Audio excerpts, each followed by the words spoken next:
Ella es catedrática de Historia Contemporánea en la Universidad a Distancia y, por no extenderme, tiene un libro que es que yo creo que es que prácticamente lo has escrito para esta jornada o te llamaron a esta jornada por el libro, que se llama España en el Mediterráneo, Primo de Rivera y la cuestión marroquí, 1923-1930. No es solo su única línea de investigación, ha investigado también algo que nos apasiona, a mí por lo menos me gusta mucho, que es el tema de la política exterior del franquismo. Y este otro libro que la verdad yo no conocía, la historia del país y del Grupo Prisa, que quizás algún día pondremos charlar sobre ello. Estupendo. Sin más, no quiero extenderme. Pues muchísimas gracias. Qué papelón el mío después de esta brillantísima exposición que ha hecho Carmen de su magnífico libro. Hubiera preferido que fuera una conferencia al uso y no una cosa tan bueno, emotiva y bonita y bien, bueno, pues muy bien presentada, la verdad. Me ha encantado y tengo muchísimas ganas de leerlo. Bueno, voy a comentar a grandes rasgos porque mucho tiempo no creo que quieran estar aquí ya a estas horas, pero he sabido que Primo de Rivera llega al poder mediante un golpe de Estado, en gran parte como consecuencia del problema marroquí. Pero conviene, creo, empezar diciendo que la clase política española tuvo un acuerdo, o sea, hubo un consenso general sobre la necesidad de estar presente en Marruecos, ¿no? Esto ocurrió pues, tras el trauma del año 98, con la pérdida de los restos del imperio ultramarino a manos de Estados Unidos. Y en ese momento parece muy claro, pareció clarísimo que España tenía que abandonar su tradicional aislamiento internacional, que se consideraba una de las causas esenciales del desastre, y volver al juego de las alianzas en la política internacional. Esto ocurre a principios del siglo XX, que es cuando las potencias europeas están negociando el reparto del norte de África. Bueno, pues España y sus políticos consideraron esencial participar en este reparto, no permanecer aislada y porque estar en Marruecos era como la llave para reingresar en el sistema de relaciones internacionales. Además, también España, cuando digo España, digo pues, los gobiernos, claro, temían que España quedara emparedada por Francia tanto al norte como al sur, ¿no? Porque Francia estaba imbuida de un ímpetu expansionista enorme, no ocultaba el deseo de adueñarse de todo el Magreb y bueno, hay otra razón para que España quisiera asumir un papel colonial y es, por supuesto, defender las plazas de soberanía, como se decía, que tenía España en el norte de África desde hacía siglos, las más importantes, Ceuta y Melilla, ¿no? Que frecuentemente se veían hostigadas por un entorno hostil y por esas frecuentes agresiones de las tribus marroquíes vecinas. Había otro incentivo, que es el de las supuestas riquezas mineras del Rif, pero no fue la razón principal. De hecho, luego se demostró pues, que había bastante de mito, ¿no? Porque se trataba, bueno, de una riqueza que se sobrevaloró, ¿no? No, era bastante más modesta. Sí que es verdad que el hierro fue, bueno, pues el único mineral rentable. También lo fue pues, para un pequeño grupo de capitalistas privados españoles que constituyeron compañías, como la famosa Compañía Española de Minas del Rif, que fueron en realidad las principales beneficiarias de la ocupación española del Rif. Bien, pero en este momento del reparto de Marruecos, España es claramente una potencia secundaria, ¿no? De segundo orden en su acción exterior, porque ha perdido las posesiones que tenía y el norte de África es como donde puede intervenir, ¿no? Pero es sabido también que el hecho de que las potencias europeas pues otorgasen a España un protectorado en Marruecos fue sobre todo voluntad de Gran Bretaña de no tener a una gran potencia como Francia al otro lado del estrecho, tan cerca de Gibraltar, ¿no? Entonces, esta decisión de otorgar a España, que era una potencia menor, esa franja a orillas del Mediterráneo, bueno, pues se consideró que podía ser interesante. Y no cabe duda de que Francia desde el principio asumió una posición de clara superioridad en relación con España, y esto se ve muy claramente a través de los distintos tratados internacionales que se van sucediendo, y en cada uno de ellos España pues sufre recortes en el territorio que se le concede. El más doloroso de los cuales fue, desde luego, la ciudad de Tánger y su hinterland, que se le concedió un estatuto internacional y quedó fuera de la zona de España, ¿no? Al final, pues, bueno, este es el dictador el día del golpe. Aquí vemos bastante claramente cuál era la zona de España y cuál es la zona que tiene Francia, ¿no? Al final, la zona española en Marruecos quedó reducida a un territorio de unos 20.000 kilómetros cuadrados, bastante abrupto, montañoso, árido, pobre, habitado por tribus bereberes muy belicosas, con ese fuerte espíritu de resistencia, no ya contra una ocupación extranjera, como podía ser la española, sino también frente al gobierno central marroquí, ¿no?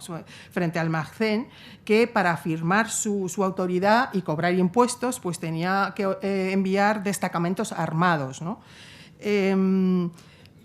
Bueno, como he sabido, ya se ha dicho aquí, de forma oficial fue reconocida la zona española en el Tratado Franco-Español de 1912, que estableció el protectorado, y que, como ya es más que sabido, pues un territorio de muy difícil colonización, que desde luego contrasta muy, muy vivamente con las fértiles llanuras y los mucho más pacíficos habitantes de la zona francesa. Pero es que además Francia consiguió, también es verdad que era una gran potencia, Francia consiguió pues que todas las demás potencias aceptasen el principio de su supremacía en Marruecos.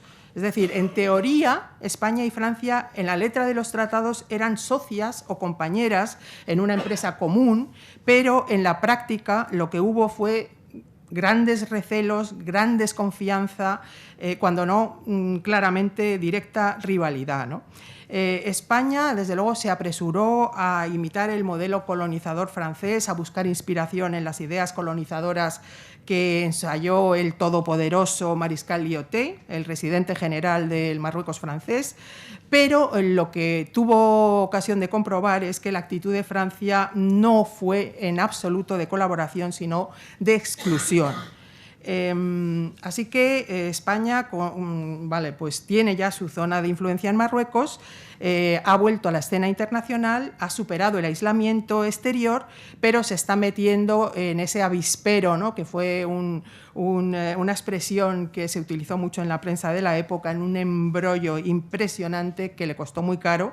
Este territorio, como he dicho, tortuoso, intrincado, que era inmejorable para las tácticas guerrilleras. Las tribus del Rif realmente llegaron a ser expertos conocedores de esas tácticas, y en cambio las tropas españolas muchas veces desconocían el terreno que pisaban porque había falta de mapas y de información topográfica, y con mucha frecuencia fueron víctimas de emboscadas, de ataques por sorpresa, por ejemplo, el tristemente célebre Barranco del Lobo en 1909. Y por otro lado, y también se ha comentado ya, pues la guerra se va a convertir en algo tremendamente impopular para las clases populares, ¿no? Porque son las que no pueden pagar para librarse del servicio militar, y pues es obvio que Marruecos es el desencadenante de los momentos más críticos del reinado de Alfonso XIII.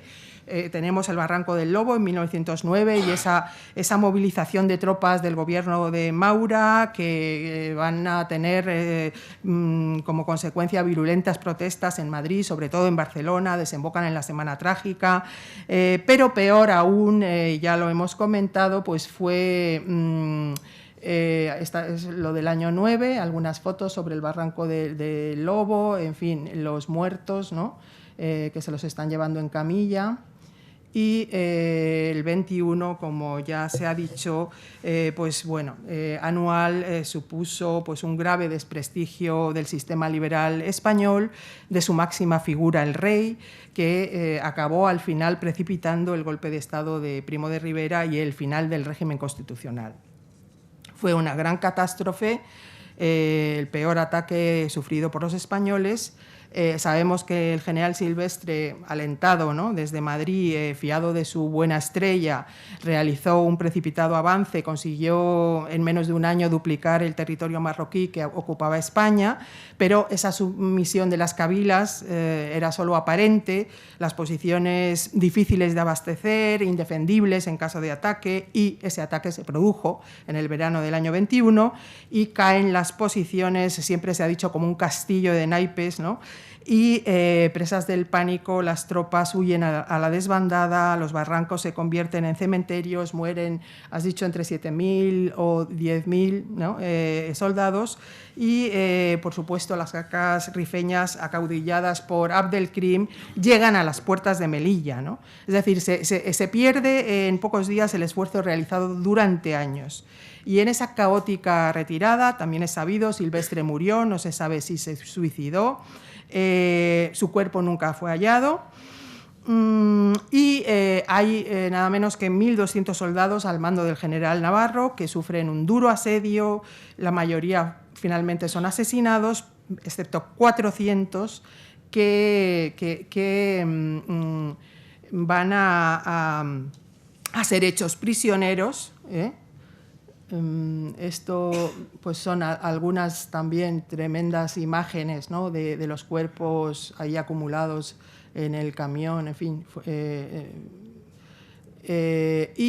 Como digo, tiene lugar el rescate de prisioneros, de esos prisioneros por los que España va a pagar a Abdelkrim un rescate de más de 4 millones de pesetas que permite al líder rifeño un importante desahogo financiero. Y sobre todo, tras Anual, lo que ocurre es que Abdelkrim se convierte en el más carismático, el más prestigioso líder político del norte de Marruecos, porque hasta entonces pues la presencia, o sea, la oposición a la presencia española había sido más o menos desorganizada, fragmentada, porque las cabilas pues estaban imbuidas siempre de una fuerte identidad tribal y se dedicaban también a combatirse entre sí, pero es que lo que Abdelkrim consiguió es imponer su autoridad gracias realmente a sus considerables dotes de mando y a una gran inteligencia política, y a sus dominios también de los métodos de propaganda, y entonces, bueno, pues llama a la unidad, establece en el territorio marroquí la llamada República del Rif, de la que ya se ha hablado, y va a combatir en los siguientes años sin tregua a España, ¿no? Y va a modificar la estructura política del territorio bajo su mando con una autoridad centralizada, con un poder muy personalista, muy autocrático, y reclutando a un ejército regular que, en definitiva, concentra un poder que hasta entonces era totalmente desconocido, ¿no? También sabemos que las autoridades francesas en Rabat van a percibir con claridad lo que supone la aparición en escena del líder rifeño Abdelkrim, que está exultante tras este gran triunfo, tras Anual, y el residente general de Francia en Marruecos, que es la máxima autoridad, el mariscal Lyautey, decidió considerar el movimiento rifeño como un conflicto localizado dirigido exclusivamente contra los españoles, y él adoptó una política de neutralidad en el conflicto hispano-rifeño, aunque en realidad más que neutralidad era más bien una cierta benevolencia hacia los rifeños y hacia sus agentes y emisarios que se movieron con entera libertad por el Marruecos francés, y realmente los habitantes del Rif se abastecían de mercancías, incluidos rifles, en la zona francesa y en Argelia, donde miles de ellos iban todos los años a trabajar en las tareas de recolección agrícola, ¿no? Entonces, la actitud de Francia, la verdad es que fue una dificultad añadida a la acción de España en Marruecos. Es una actitud de no colaboración que beneficia sin duda y que sirvió de estímulo a Abdelkrim, determinante para la continuidad de los problemas de España en el Rif.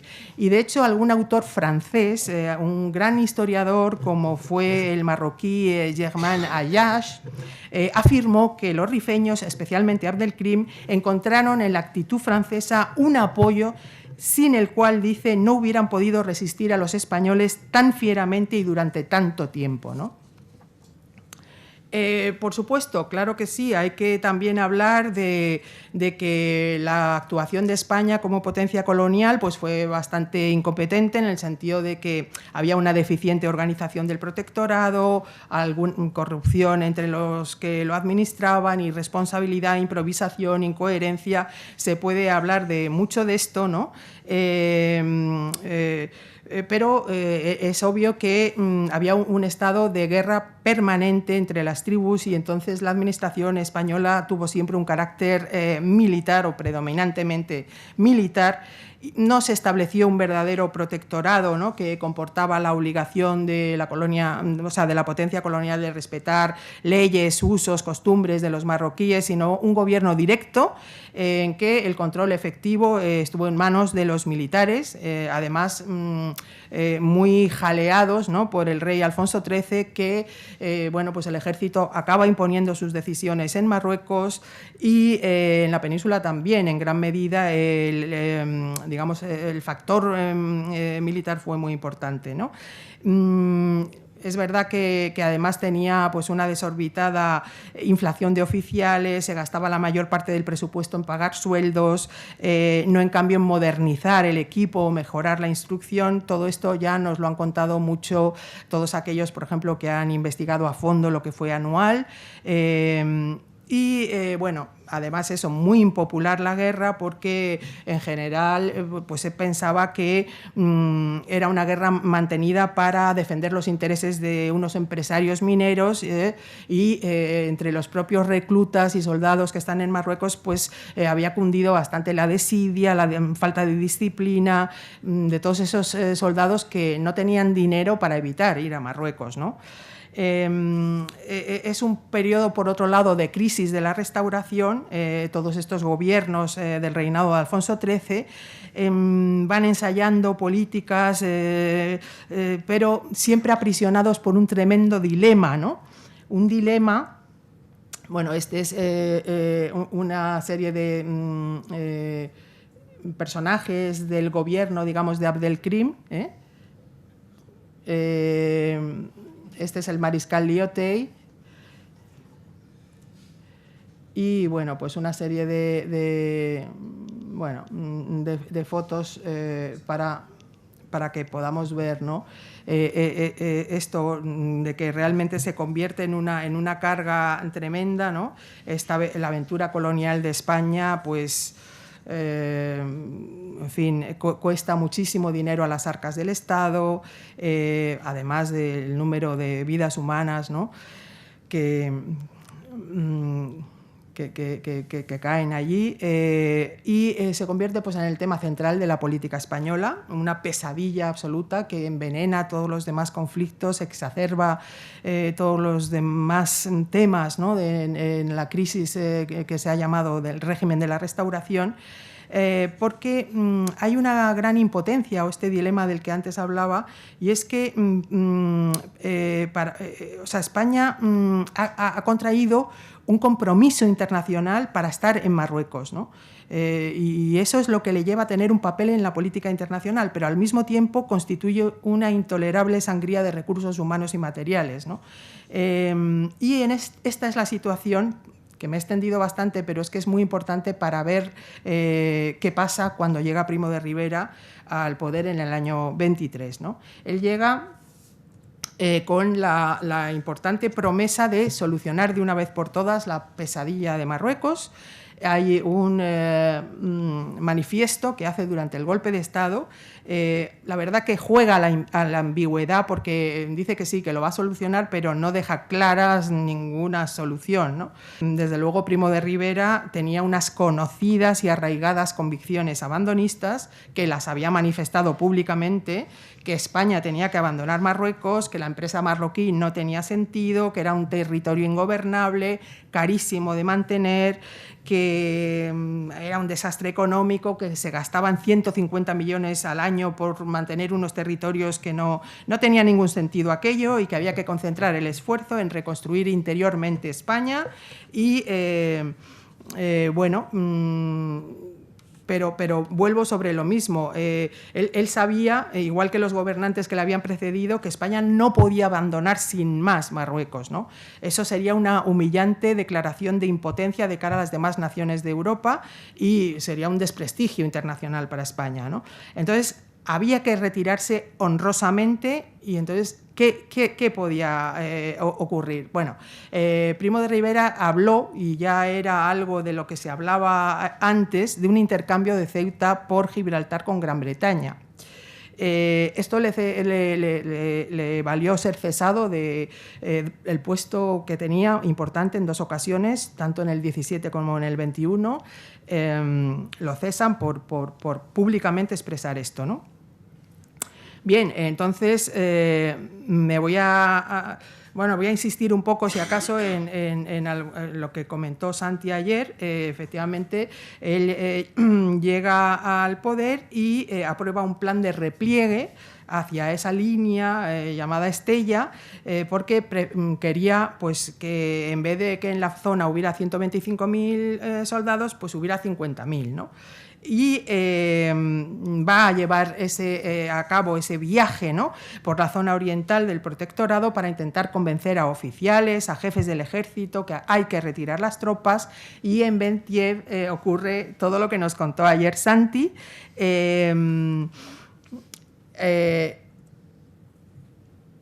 Bueno, él intenta convencer a gentes como este señor que vemos aquí, que es Franco, un militar muy aguerrido, contestatario, entonces teniente coronel, que ya nos contó Santi que dio un discurso fuerte, duro, pero Primo se mantuvo firme y exigió que se le obedeciera.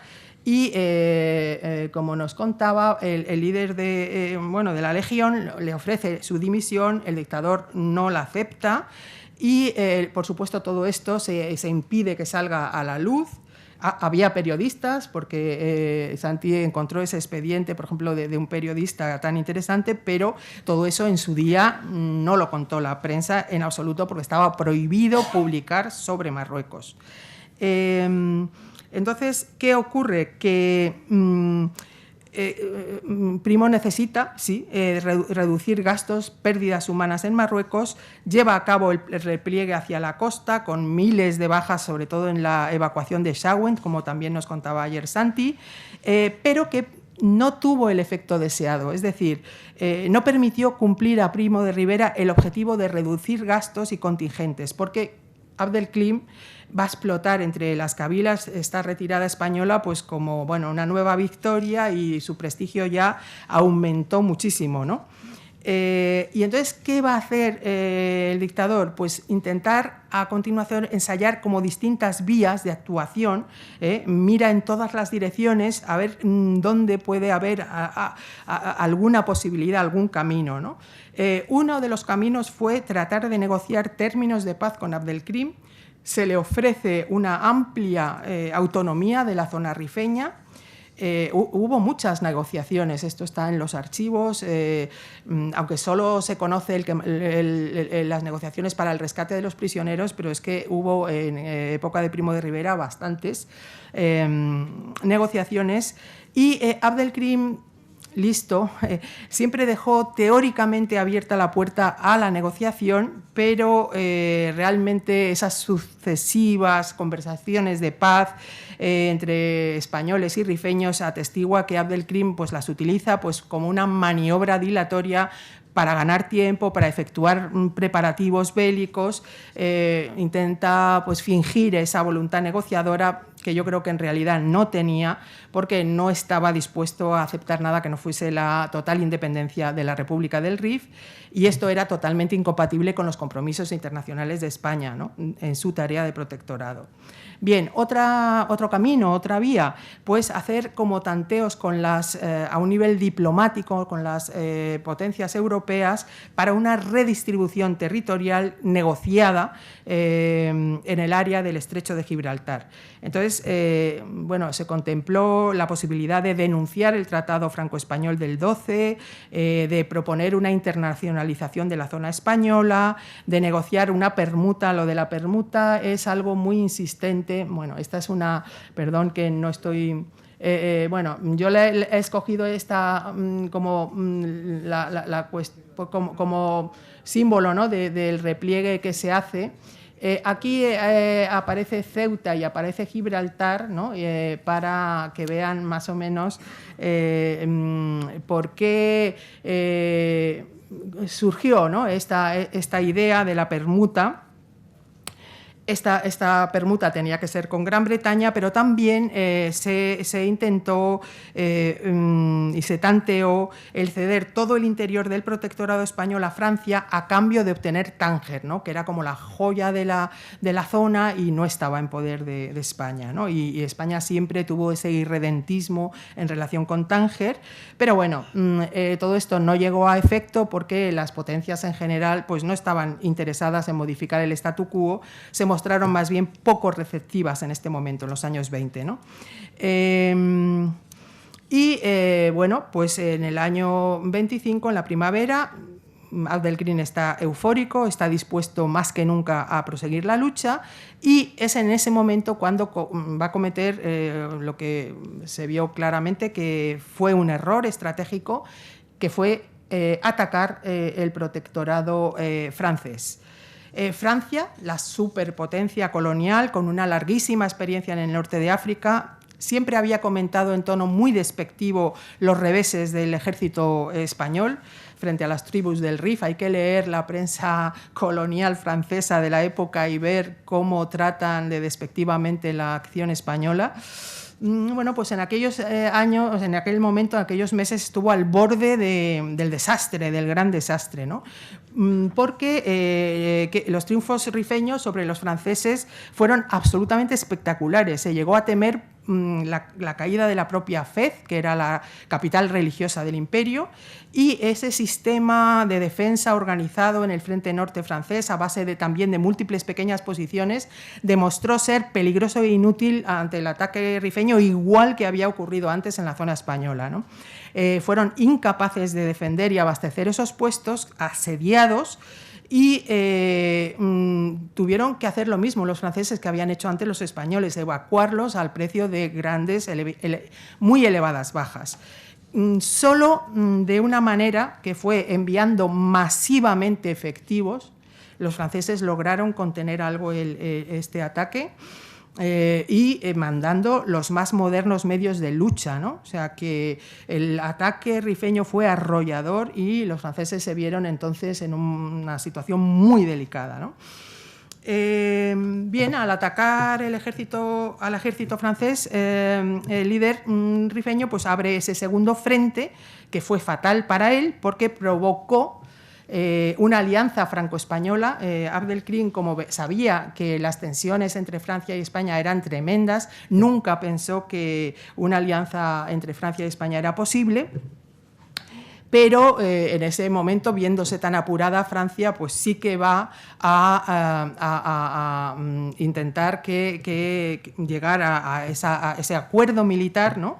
Y ese pacto se va a concretar en el desembarco de Alhucemas, que ya sabemos que España planeaba desde hacía mucho tiempo, y aquello fue el fin de la resistencia rifeña.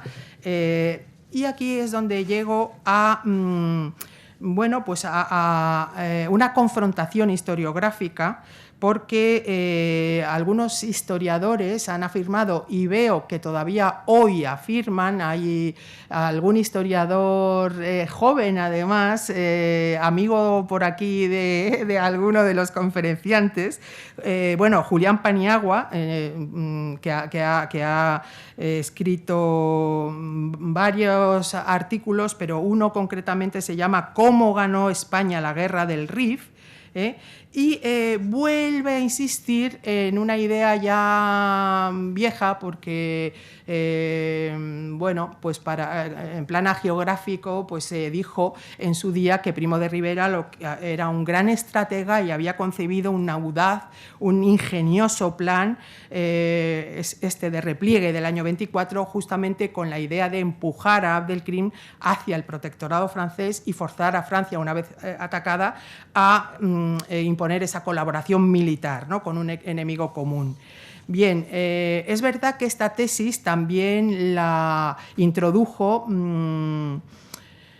aquí tenemos a Pétain y Lyautey, que hay un cambio, o sea, que el que se va a hacer cargo de todas las operaciones militares va a ser Pétain, el héroe de Verdún, con, ya digo, todos los más modernos métodos de la guerra franceses, ¿no?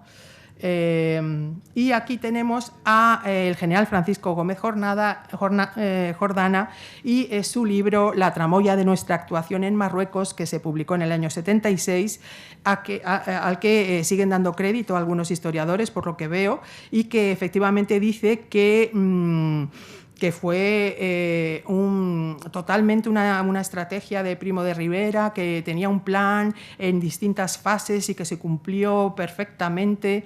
¿Y qué pasa? Que el propio Abdelkrim también en el exilio, en una entrevista que se le hace en el año 27, dijo que efectivamente Primo de Rivera le había tendido una trampa, ¿no? Bien, sin embargo, yo en su día vi toda la documentación, que es mucha, enorme, ¿no?, en el Archivo General de la Administración de Alcalá de Henares, y lo que vi y tuve que reflejar, vamos, en mi libro, que fue el resultado de mi tesis doctoral, pues es que, desde luego, Primo de Rivera no era ese gran estadista ni genial estratega, ¿no?, que pretendieron y pretenden incluso hoy algunos panegiristas, que no concibió ese premeditado plan para obligar a los franceses a colaborar. No, era un gobernante pragmático, era un gobernante oportunista y veía todas las posibilidades de solución que se podían presentar, y en cada momento se fue adaptando a las circunstancias, ¿no? Bueno, es verdad que hay un momento en el que, cuando ya ve que ni los acuerdos con Abdelkrim llevan a ningún lado, ni los acuerdos con las potencias a un nivel diplomático tampoco llegan a nada, pues sí que concibe, puesto que ese repliegue no ha dado resultado, o el resultado que quería, pues sí concibe volver a pensar en el desembarco de Alhucemas en el corazón del Rif, para dar ese golpe que él pensaba importantísimo al prestigio de Abdelkrim, ¿no?, entre las tribus. Pero esa decisión, la de ir a Alhucemas, tampoco fue en su momento un cambio drástico en la política de repliegue, porque he visto en muchos documentos que en realidad lo que se trataba era como de salvar la cara antes de retirarse del Rif. Por tanto, el ataque rifeño a los franceses, pues, fue un acontecimiento inesperado. Bueno, quizá bueno, podía estar ahí también, ¿no?, esa posibilidad, ¿no? Pero ocurrió, y eso fue lo que modificó finalmente los planes de la dictadura, ¿no? Porque a consecuencia de ese error estratégico de Abdelkrim, sí que Primo de Rivera cambió de opinión, y bueno, pues fue la primera vez desde la constitución del protectorado que Francia propuso a España colaborar, y Lyautey, ya lo he dicho, fue sustituido por Pétain, que tenía una concepción muy diferente del conflicto rifeño, y se celebra una conferencia hispano-francesa en Madrid en el verano del año 25, con muchísimas dificultades que en más de una ocasión estuvieron a punto de romper la conjunción de esfuerzos, pero finalmente el ejército español, en colaboración con el francés, acaba emprendiendo esa política de ocupación, vuelve al territorio abandonado y la verdad es que a Pétain le va a costar mucho convencer a Primo de Rivera, porque una cosa fue llevar a cabo la operación de Alhucemas y otra muy distinta el volver al territorio que ya se había abandonado, ¿no? Pero para Pétain era absolutamente necesario, ¿no?, hacer ese esfuerzo y bueno, pues al final sí se va a hacer, ¿no? Pero bueno, la conclusión es que no cambió por decisión propia, sino que más o menos las circunstancias o la sucesión de acontecimientos decidieron un rumbo distinto al del abandono, ¿no? Sí que Primo acabó aceptando esa necesidad de continuar la campaña militar conjunta hispano-francesa en el año 26 y consiguió el objetivo de que el jefe rifeño Abdelkrim se rindiera, ¿no? Bueno, estas son unas imágenes de la operación de Alhucemas, que no es verdad, como también se dijo, que hubiera sido como una casualidad el éxito, ¿no? En fin, estaba muy minuciosamente preparada, como digo aquí, y tampoco supuso en principio un cambio en la política abandonista.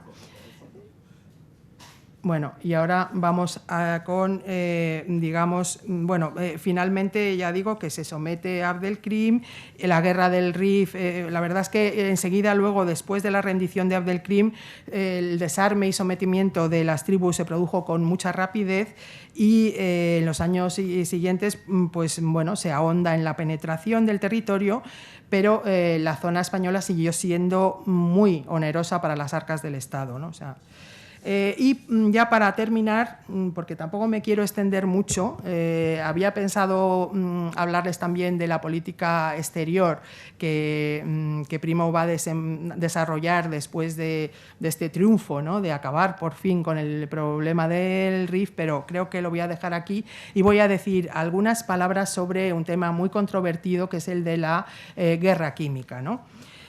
El tema de la guerra química, la utilización por la aviación y la artillería españolas de gases tóxicos, de gases asfixiantes, es un capítulo particularmente sombrío del conflicto hispano-marroquí.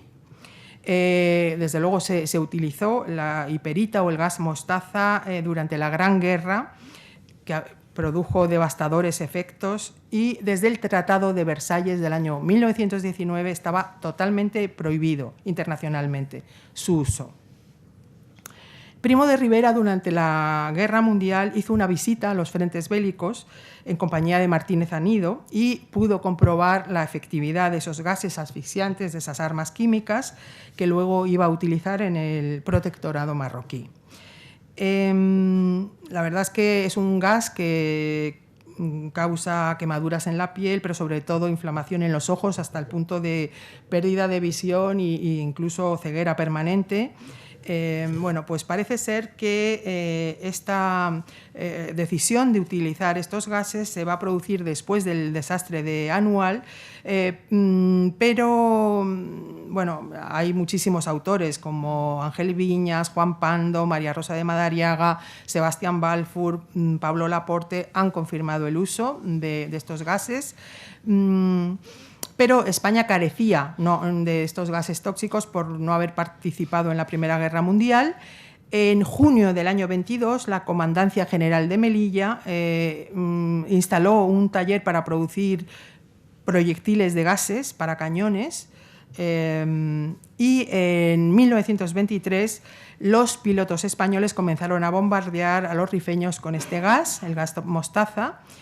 Pero al principio no fueron numerosas estas acciones.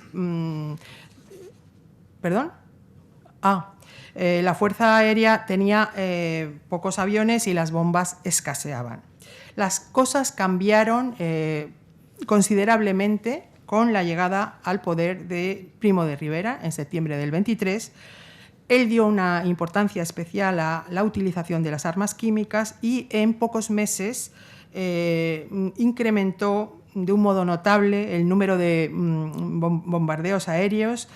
Yo no sé si Santi sabe algo de esto, pero tengo alguna noticia de que en el año 24 llegaron a Melilla técnicos alemanes para ayudar a la fabricación de armamento químico, y a finales del año 24 España empieza la producción sistemática de bombas de hiperita para la aviación, según un informe que existe del subsecretario del Ministerio de la Guerra, y cito entre comillas: las factorías armamentísticas se pusieron en régimen de trabajo día y noche, llegando a producir 350 bombas diarias en la fábrica de artillería de Sevilla.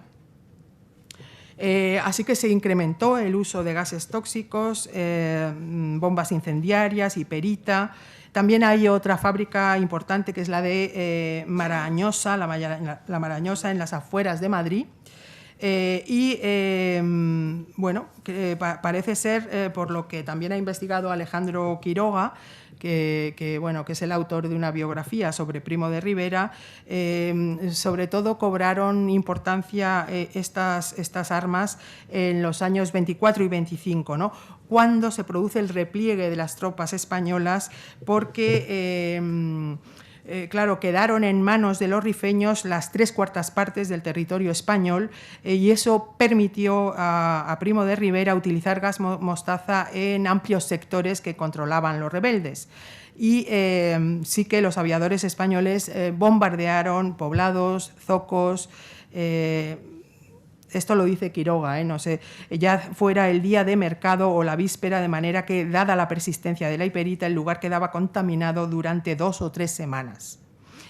En cambio ya se empieza a reducir el empleo de gases tóxicos tras el desembarco de Alhucemas en septiembre del 25, porque ya a partir de entonces las tropas españolas fueron recuperando territorio y bueno, se hizo menos práctica precisamente por la contaminación, ¿no?, que producía el terreno bombardeado. Y al fin de la guerra, en el año 27, pues ya se abandona la utilización de estos gases, pero atrás quedaban, la verdad, miles de rifeños y también españoles muertos o con graves quemaduras, ceguera, enfermedades respiratorias, etc. Bueno, yo creo que lo puedo dejar aquí y si acaso podemos... bueno, lo dejo porque podría seguir hablando mucho más, pero creo que ya las horas que son lo podemos dejar aquí. Gracias.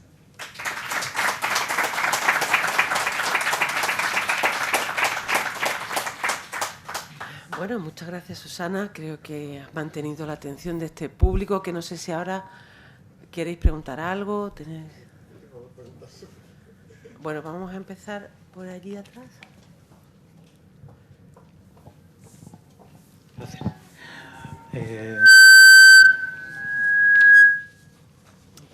Sí, hola, buenas tardes. ¿Hola? Sí, hola, buenas tardes. Yo quería hacer una pregunta referente a lo de la guerra química. Dos cosas. El uso fue generalizado tanto para las tropas españolas como las tropas francesas después posterior, en 1925.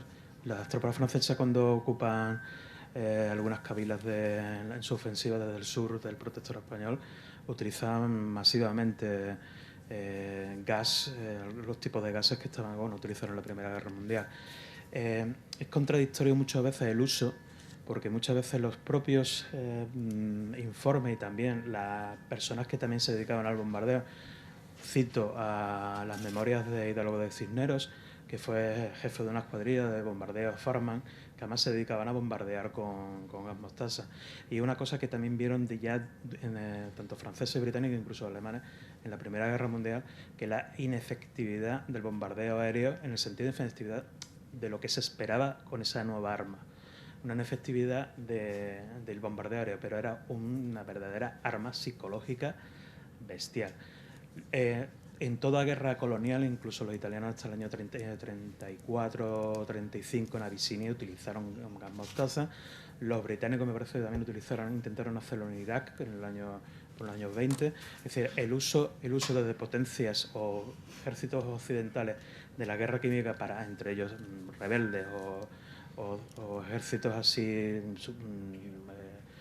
no occidentales, era masivo, pero se utilizaba más con terror psicológico, porque ellos lo sabían perfectamente desde la Primera Guerra Mundial, que la efectividad del bombardeo aéreo no era lo que se esperaba, pero eso sí, las zonas donde bombardeaban, tanto si fuese contaminada como no, las dejaban sin ningún tipo de actividad. Es lo que quería puntualizar en ese aspecto, porque siempre se habla de que sí, que lo hacían. Además, cuenta la anécdota Hidalgo de Cisneros, que muchas veces cuando se montaban en el avión con las bombas, decía, quiño, echarle casera de Melilla, porque al parecer la casera de Melilla era tan mala y tóxica que las propias bombas que lanzaban. Entonces, él lo cuenta así, y por supuesto desde el punto de vista negando de su uso, pero era militar y tenía que cumplir órdenes. Y los franceses lo utilizan, además que está muy poco estudiado. Me parece que unos 10 años empezaron a hacer investigaciones al respecto del uso así, pero ojo, no fue todo en la campaña del 25. Los franceses tardaron hasta el año 1930 o 33 de ocupar todo su territorio marroquí y utilizaron en acciones muy puntuales en guerras. No lo conocía, por eso, no sabía. Se enfoca siempre en lo mismo, pero es que es normal en todas las tropas, en todas las guerras coloniales, sobre todo en el siglo XX. Lo que pasa es que estaba prohibido, claro, por los tratados internacionales. Sí, pero me parece que se prohibió a partir de 1929, pero lo utilizaban. A ver, ¿quién se va a quejar de que a los abisinios le tiran dos bombas, bueno, una? Y después, por otro, quería hacer una pregunta directa, que era al respecto del abandonismo de Primo de Rivera, si, aunque aquí se habla del norte de África, si también había esa proyección para el resto de las posesiones españolas en África, y si tenía el mismo choque que tuvo aquí con... muchas gracias. Gracias. No, o sea, la obsesión era Marruecos, porque era donde había esa rebeldía y ese problema tremendo de sangría, de recursos y sobre todo de vidas humanas. Entonces se centró mucho en acabar con el avispero de Marruecos, como se llamaba, ¿no?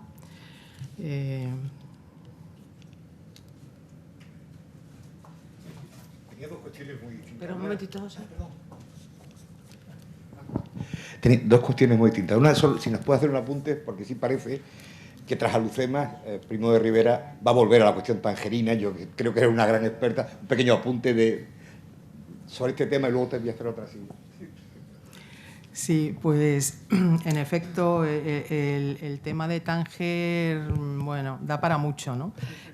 Porque siempre fue una reivindicación por parte de los gobiernos y desde luego de todos los que estaban implicados de alguna manera en Marruecos. Pensaban que era una amputación, o sea, de la zona española, que Tánger hubiera quedado fuera y que tuviera ese estatuto internacional, que en el fondo también aquí Francia era la potencia dominante pues había muchas quejas sobre qué hacía Francia en Tánger en relación con contrabando de armas para los rifeños. Esto fue una queja permanente y desde luego el estatuto de la Ciudad Internacional, que es del año 23, pues siempre se quiso por parte española cambiar, modificar y por fin sí que es verdad que Primo de Rivera, cuando se siente ya fuerte, ¿no? Porque ha tenido ese éxito personal impresionante que fue el éxito del desembarco en Alhucemas, ¿no? Que es verdad que alguien lo dijo ayer, que era un proyecto 1000 veces intentado, digamos, teóricamente, o sea, que se había hablado tanto, ¿no? Y por fin haberlo conseguido y ya estar en vías de solución el problema de Marruecos, pues Primo de Rivera se vio con fuerza para reivindicar otra vez Tánger para España. Y en este caso, y eso me hubiera gustado poder hablar un poquito más de ello, le ayudó Mussolini en esta reivindicación, porque ambos dictadores de las dos penínsulas mediterráneas, Mussolini había llegado al poder en el 22, Primo de Rivera en el 23, hubo bastante acuerdo, no solo ideológico, que eso, bueno, no está tan claro, ¿no? Aunque sí que a Primo de Rivera le gustaba que le comparasen con Mussolini, también ideológicamente, pero sobre todo como potencias que reivindicaban un cambio del statu quo en el Mediterráneo, ¿no? Porque las dos potencias, tanto Italia como España, se consideraban humilladas, no sé, vejadas, etcétera. Y entonces sí hubo un intento por parte de Primo de Rivera de alarmar a Francia y Gran Bretaña en una especie de alianza que al final no llegó a nada, pero que se habló mucho de esa posibilidad de que Primo de Rivera y Mussolini establecieran una alianza político-militar que siempre iba a ser con un carácter antifrancés, etcétera. Y esto pues dio cierta alarma, ¿no?, a las cancillerías tanto británica como francesa, pero finalmente Primo de Rivera tampoco va a conseguir gran cosa en Tánger en las nuevas negociaciones, porque bueno, sí consigue el tabor de policía y alguna mejora en relación con el Estatuto del 23, pero desde luego no consiguió, y va a ser Franco cuando, en fin, en los momentos dificilísimos para Francia de la Segunda Guerra Mundial, va a ser Franco cuando entre en Tánger, ¿no?, y ocupe Tánger, pero eso es mucho después. Y la otra pregunta era, referencia a Gómez Jordana, la tramoya, ¿no? ¿No crees que, en el fondo, lo que intenta Gómez Jordana es reivindicar la figura de su propio padre? Porque él, en ese mismo libro, asegura y afirma que la primera idea donde desembarca la Lucema es del comandante general de Melilla entonces, su padre, que además pone la chupa de domina al FAU, porque Alfau no quiso hacer... Claro, hombre, era complicado pensar... estamos hablando de 1913... En la Primera Guerra Mundial, Galípoli fue un enorme desastre, uno de los primeros grandes intentos de desembarco. Creo que con los medios de 1913, si no una aviación potente que pudiera acompañar el desembarco, yo creo que hubiera sido un desastre, seguramente. Además, ni siquiera con las unidades coloniales todavía planteadas, ¿no? Es decir, que estaban en Mantilla. Yo creo que, pero él aprovecha, en ese libro hace bastante pupa a varios, ¿no? Uno es, a través de... Y yo creo que en el fondo reivindica el plan de Primo de Rivera, porque lo que está diciendo que su padre tuvo una gran idea y que si el 13 eso se hubiera hecho. En realidad lo que está es, efectivamente... sí. Y en ese libro además sí, se despachó también con Burguete y con Castro Girona, que los pone a chupa de Domine de una manera seria, ¿no? Pero bueno, esto es otro. Sí. Pero yo creo en el fondo que lo que hace es reivindicar su propio país. No sé si es tu opinión. Sí, yo también lo creo. Lo que es importante para un historiador, y siempre lo decimos a los estudiantes de historia, que no... el historiador necesita fuentes, ¿no? Y hay muchos tipos de fuentes. Algunas... pues más sensibles, digamos, pero no pueden estar nunca al mismo nivel, una obra de un historiador riguroso que ha ido a fuentes primarias, que ha visto documentos, que ha visto prensa, que eso ha hecho una tesis después de muchos años y tal, con unas memorias de un protagonista o un cronista que son interesantísimas y también nos sirven como fuentes, pero no podemos dar por válidos, por supuesto, los contenidos de una obra como esta, ¿no?, que son unas memorias que tienen evidentemente una finalidad, como tú has establecido. Entonces, vamos, yo se lo digo mucho a los estudiantes que tienden a no distinguir, ¿no? Entonces, que hay que distinguir, claro, efectivamente. Bueno, tenemos una pregunta de David por allí y Eloy. Susana, yo quería volver a lo de Tánger. Acabamos fuera de la Sociedad de Naciones. También. Es decir, aquello fue un desastre.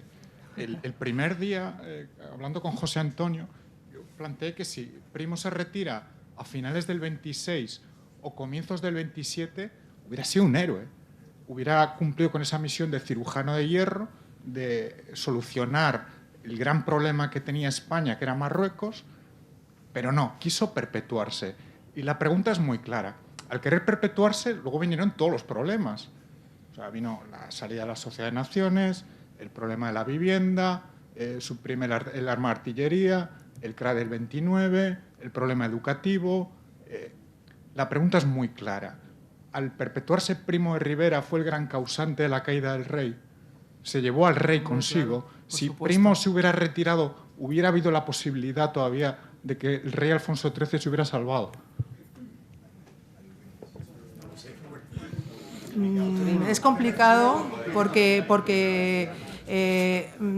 o sea, el rey, desde el momento en que da su beneplácito, independientemente de que estuviera enterado o no de que el golpe se estaba fraguando, ahí no hay consenso historiográfico.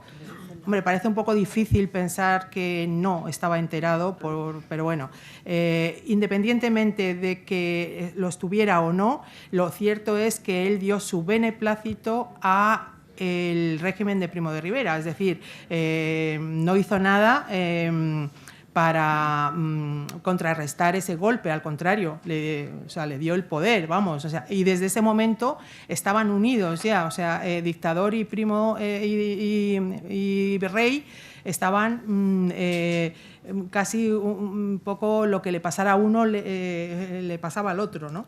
O sea, que no sé hasta qué punto es verdad que cuando intenta institucionalizar el régimen Primo de Rivera y ya establece un directorio civil, intenta buscar una fórmula de un nuevo régimen, ahí le falla porque ni siquiera él mismo sabe bien qué quiere. Exacto, ahí ese fue el gran fallo. Pero bueno, no te sé responder porque, claro, como no ocurrió tal cosa, ¿no? Pero en todo caso, el destino del rey parecía muy asociado al del dictador, o sea, desde el momento en que le dio el poder, vamos. Eloy.